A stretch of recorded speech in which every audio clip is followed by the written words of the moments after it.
Welcome to another video. This one's entitled Analog FM with Ring Modulator to the Rescue.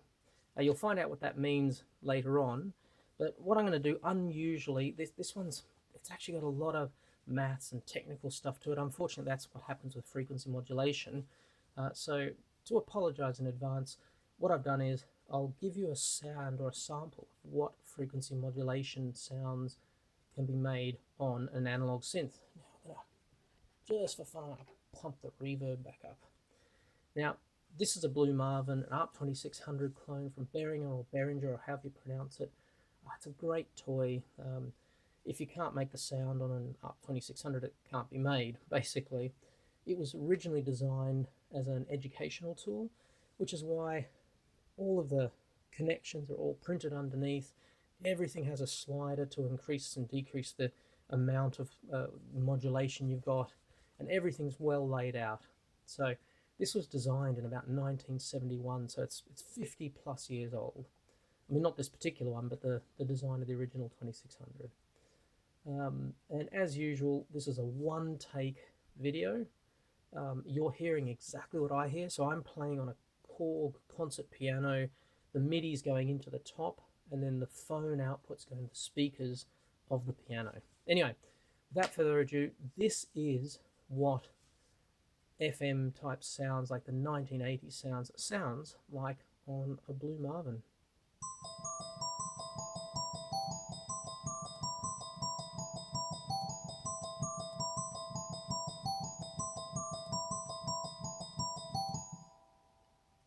And there you go. So that's just the absolutely stereotypical 1980s chimes DX7 style sound. Now, how do we do it? Okay, very, very quick recap, because otherwise I'm going to run out of time. Basically, frequency modulation is, simply put, well, modulating the frequency. You can make the frequency go up and down. So let's just for fun, this. Oh, turn down our reverb, you don't need that now.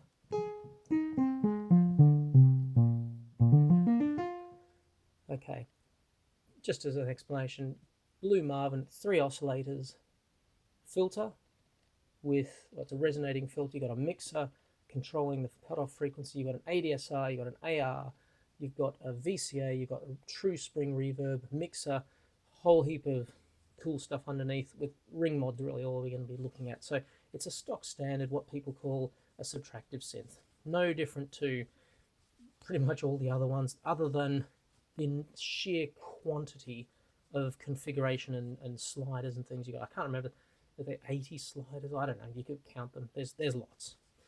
Anyway, frequency modulation, what I'll do is I'm going to turn oscillator 2 down to low frequency mode, and I'm going to change the pitch of oscillator 1 by VCO2.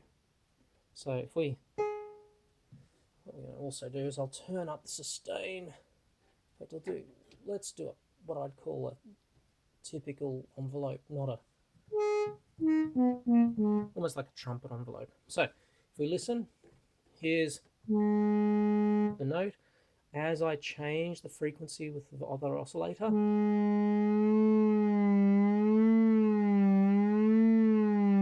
so you can hear frequency modulation, it changes the frequency, very much like a vibrato. In fact, what I could probably do, we don't even have to use that one. I can actually, down here we've got a vibrato with LFO speed.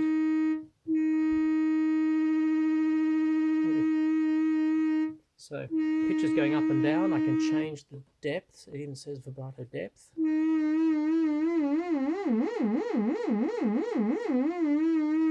So frequency stays the same. That's the modulator, the modulating frequency. The depth is by how much it goes up and down. So it might go up an octave, down an octave, or it might just go up a note, like a vibrato, or up a lot. That's all frequency modulation is. The difference is when you put the speed up, the modulating frequency up, it stops sounding like vibrato and it starts sounding like, well, basically like a a different note. Okay, so frequency modulation, let's get straight into it. We can modulate oscillator 3, which is that, with oscillator 2. Now, what I will say, in the 1980s, FM, when it was first came out, it was basically just sine waves. The reason is that you're multiplying those two sines. Sines have no harmonics. Harmonics are those extra frequencies that all add in together to make a sound. If you remember from my previous video, sawtooth has all harmonics. That's even multiples.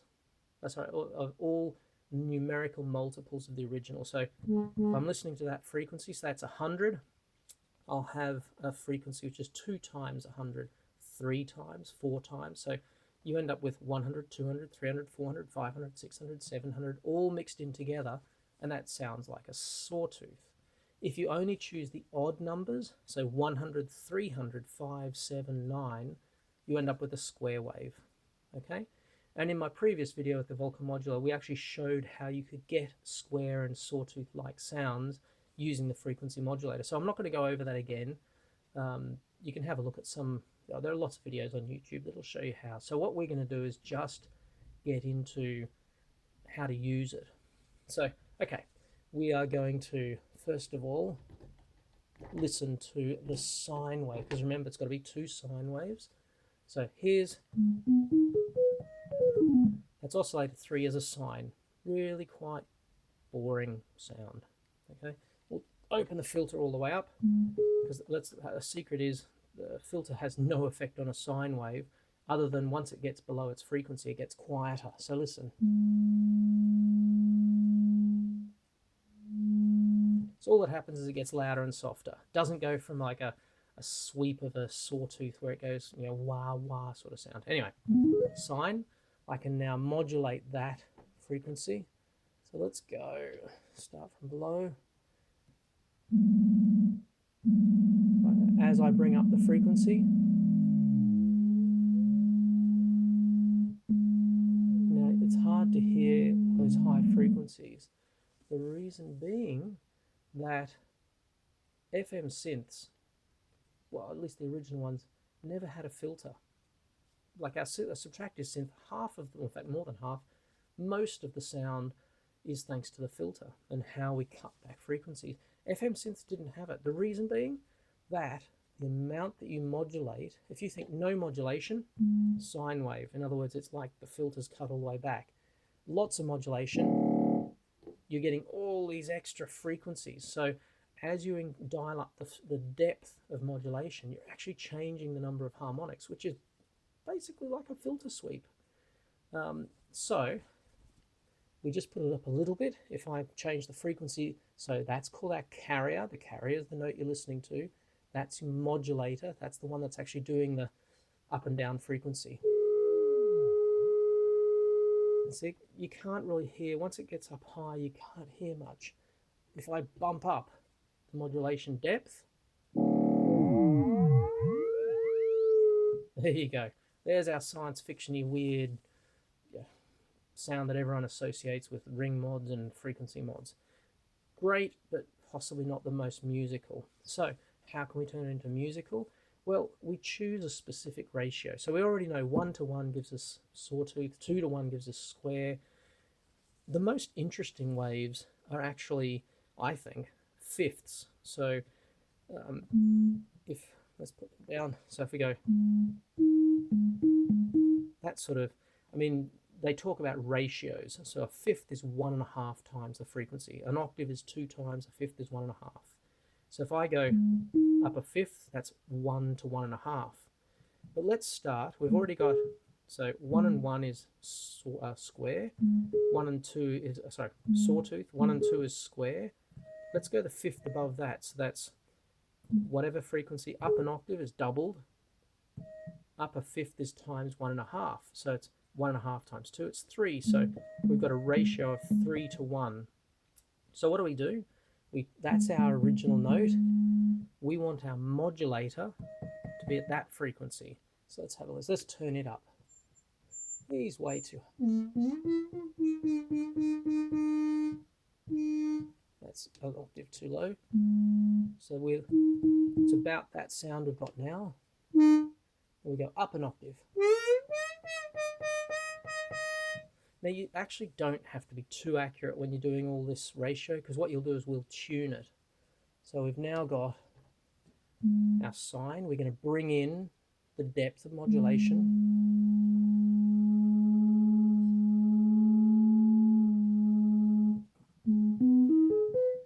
Now you can hear that sort of beating. We can tune that, so obviously we can tune the thing to get our beating. But the other thing, let's just listen as I go all the way from down to up. Now that is actually a higher note. It doesn't stay the same. So when we talk about the depth being the number of frequencies and acting like a filter sweep, well, no filter sweep actually increases the pitch. So why does it do that? The reason is that we have what's called exponential frequency modulation. Everything on at least this synthesizer, or most things, are exponential. So what you've probably heard of 1 volt per octave. What that means is if you put a signal in at 1 volt, say that's 100 hertz, or 440, an A below middle C, or above middle C. If you put in a 2 volts, it'll be an octave above that. So instead of being 100, it goes to 200. If you put another volts, that's 2 volts more, it'll go to double that, which is 400. So 100, 200, 400. So you can see the pattern. It gets bigger each time. The same way, if you put negative 1 volts, because remember, voltages can be up and down, it goes half an octave. So 1 volt down gives you 50. So there's only a difference of 50 hertz, so 50 to 100 or 100 to 200. Now your ear actually hears the average of the frequency. So you can have a frequency modulation that goes up 1 octave, down 1 octave, up 1 octave, down. You'll hear 250. The average of that's actually 125. So we've gone from 100 to 125. So the pitch actually goes up. Well, does that mean we can't use it? Of course not. What you can do is you can actually tune the original frequency. So let's just...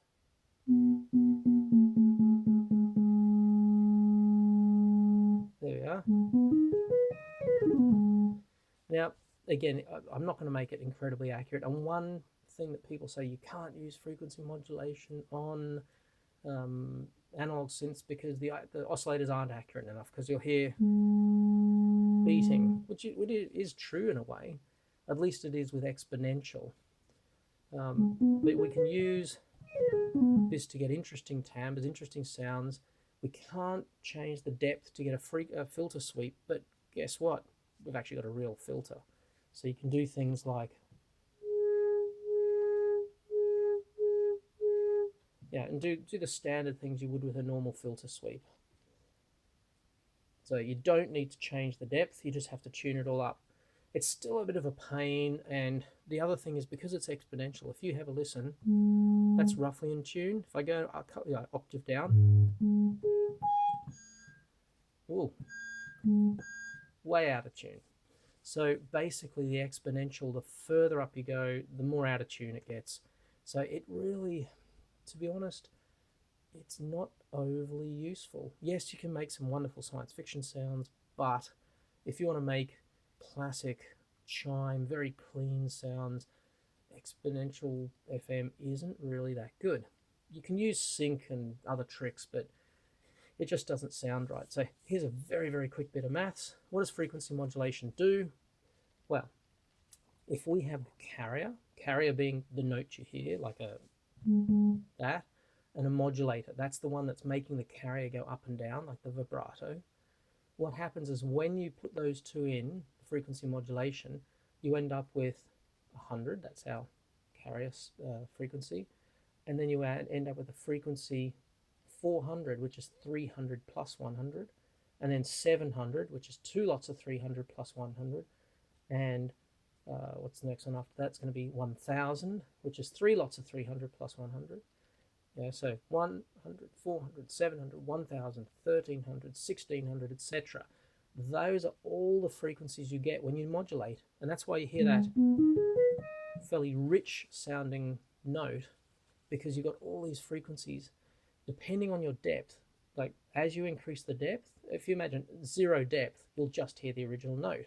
As you increase the depth, it's like a filter sweep. So you'll then suddenly hear 400 when you maybe got it up a quarter of the way, then 700, then 1000. So the more the depth you put in, the higher the frequencies, the more rounded the sound, or the more interesting the sound is. So you can create a filter sweep by just changing the depth. That's how you do it in frequency modulation in like a 1980s DX7. There is one trick though. Not only does it go up, the frequencies also go down. So you get 100, subtract 300. So it's my 100 minus 200. What's minus 200? Well, let you in a secret. Minus 200 sounds exactly the same as 200 to your ear. The only difference being, instead of the note going up and, or the waveform going up and down, the waveform goes down and up. It's what's called inverted phase. Now, of course, if you mix negative 200 and 200, they cancel each other out, unless they're at different levels. If you have half volume minus 200 and full volume 200, you end up with half a volume 200. Anyway, if we look at this now, so we're going down 300, so 0, 100, minus 200, that sounds exactly the same as 200. And we can do the same thing down 600, 500. So we end up with frequencies 100 being our carrier, then 2, 4, 5, 7, 8, 1000, etc., etc. So we end up with this whole series of frequencies. Yeah, that's great. We already know we can't really use it because it's so fiddly to actually get nice sounds out of it. So how can we do it? Well, as I said in the beginning, ring modulation to the rescue. What's a ring modulator? Basically, it's a multiplier. It takes two waveforms and multiplies them together, but it does it in a proper mathematical way. So if you have two waveforms with positive voltages at the time, you end up with a positive. If you have one with a positive, one with a negative, you end up with a negative. If you have two negatives, you end up with a positive. Same as you did in school. A ring modulator, when you feed it two sine waves, ends up just giving you the difference and the addition of those two frequencies. Now, it doesn't matter which way you like. A times B equals B times A. So it doesn't matter which you consider the carrier or the modulator for now. And the difference is always positive. So you can't say, well, the difference is 100 minus 300. It's actually always positive. So you get 200 and 400. The difference between 300 and 100 is 200. 300 plus 100 is 400. So looks pretty familiar, 200, 400. We've lost our 100, and we don't have any of those. So how can we use that? Well, this is where it gets a bit tricky. Remember I said in the beginning you always use sine waves? Well, I sort of lied a bit. If you treat one of the waves as what we call our modulator in FM speak and turn it into a sawtooth wave. So remember our modulator was 300 and our carrier was 100.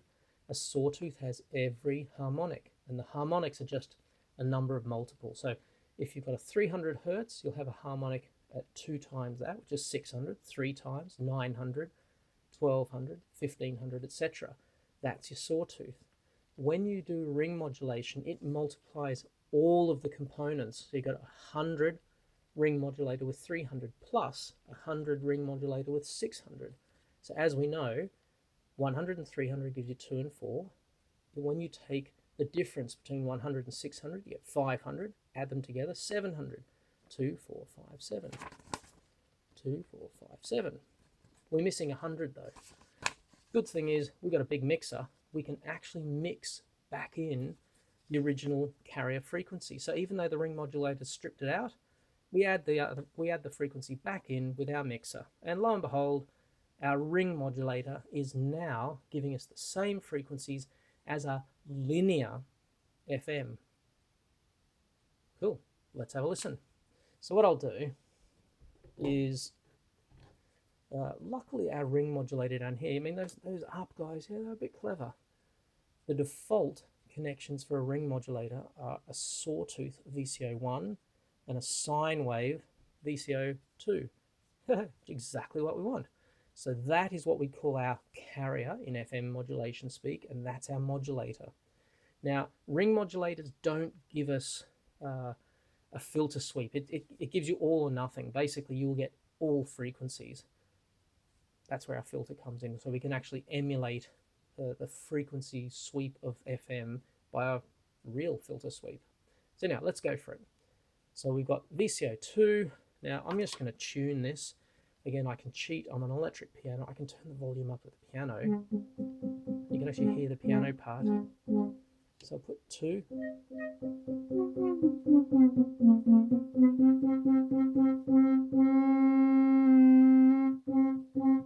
It's a little bit out, but hey, who cares? So turn down the volume of the piano. Don't need that anymore. So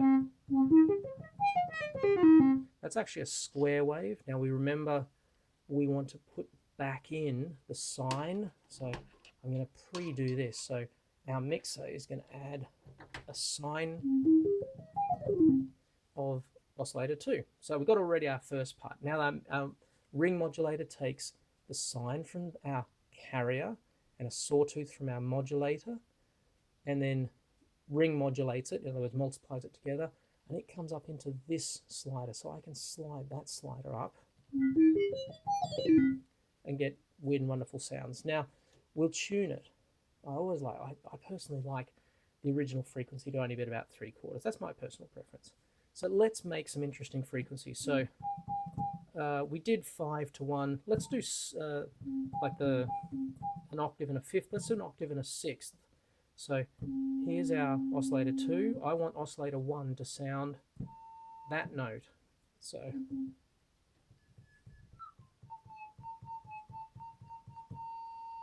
how close is that? It's a bit high, a bit sharp, but who cares? So now we'll turn up our ring modulator, turn up our oscillator. Now, if the frequencies aren't right, you'll hear them. When the frequencies are correct, they all line up. So you get octaves and fifths, and you end up hearing sort of one note. Now, if you hear that, you can it grates. You can hear it's like it's just not in tune. So I can tune our ratio.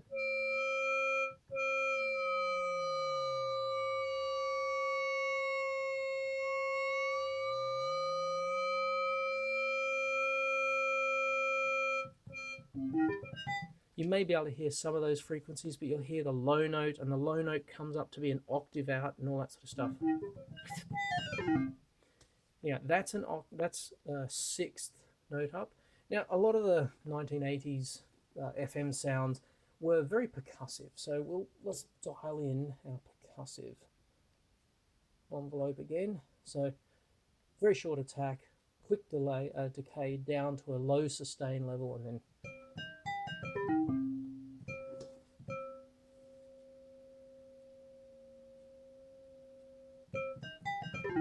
yeah, you can tune it till everything's just right.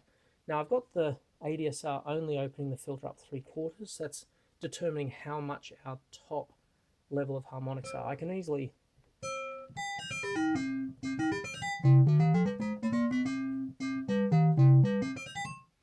okay, and that's a very simple FM. It's a bell-like sound. So sixths tend to be bell-like. Fifths tend to be more string-like. In fact, let's go back the fifth.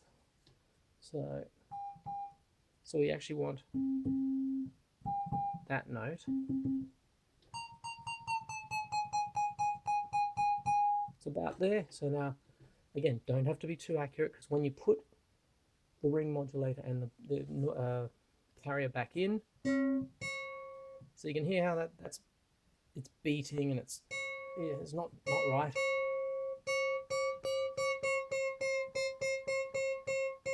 So too low, too high. There you go.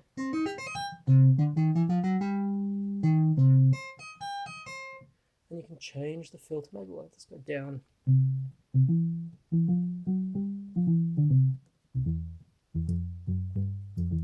I don't know if that's, I'll turn up the volume a bit, because the lower, it's harder for this camera to pick it up.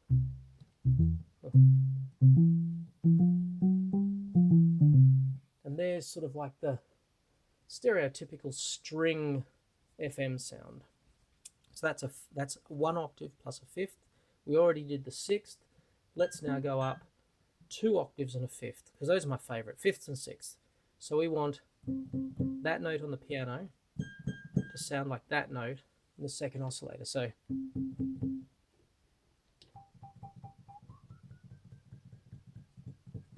that's,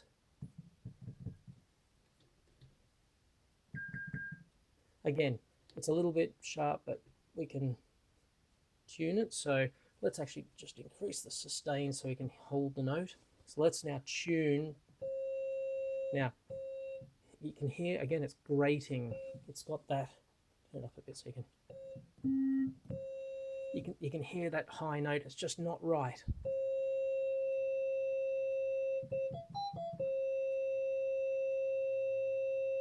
And at that point the octaves line up. You can still just about hear it, but it's quite hard.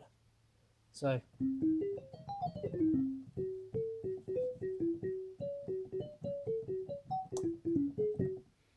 there you are, and there's our octave, and I think that was the 2 octaves and a fifth.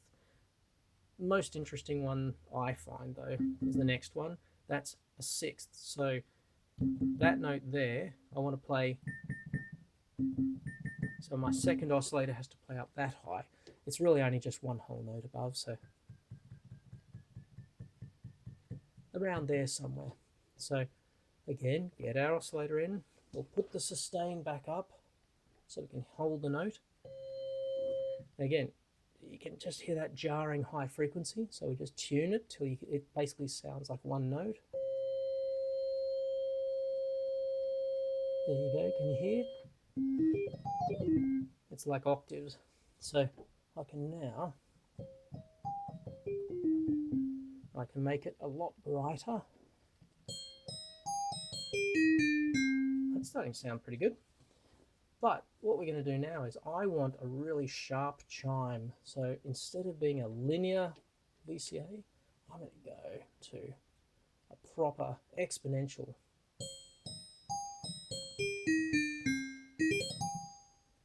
So that is a ratio of 2 octaves plus a sixth.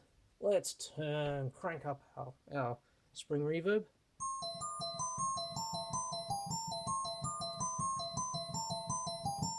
So if I did the right thing, that's our first sound. So that is how you get FM sounds, or at least FM-like sounds, on the analog synthesizer. You don't use FM at all, you use the ring modulator.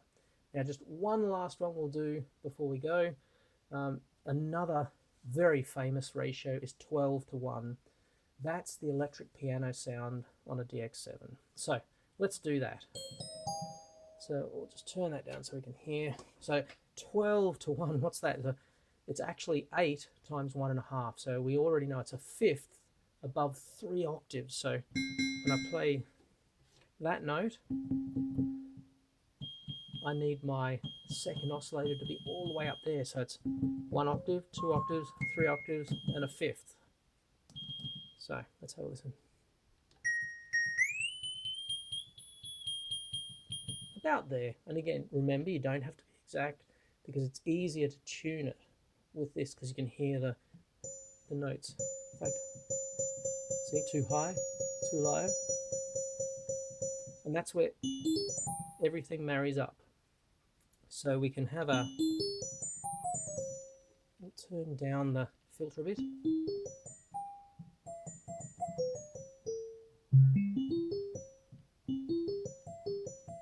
And that is your, well, at least it's the beginnings. You can mess around with the envelope and things, put a bit of reverb in, but this is your DX7 electric piano sound, 12:1.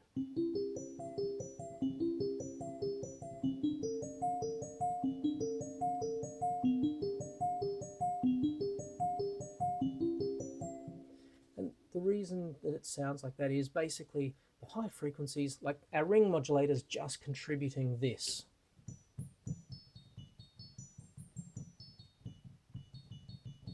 Which is like the percussive start of the note. We put our original note back in,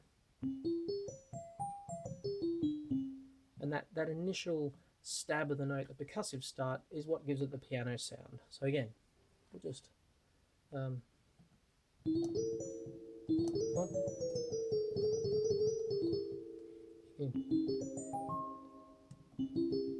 Anyway, that is the DX7 style FM piano sound from the 1980s, recreated on an analog synth using the ring modulator. All right, so I think we'll leave it there. Hopefully that's given people enough to do and no headaches from all the maths. You should be able to do this on everything from a Vulcan modulator, or a Vulcan modular, all the way up to something like a Mini-Log. You could use, basically, virtually all synthesized analog synths will have a ring modulator, maybe except the Crave. Anyway, do that yourself, have a go, but yeah, enjoy FM sounds on your analog synth. Catch you next time. Okay, bye.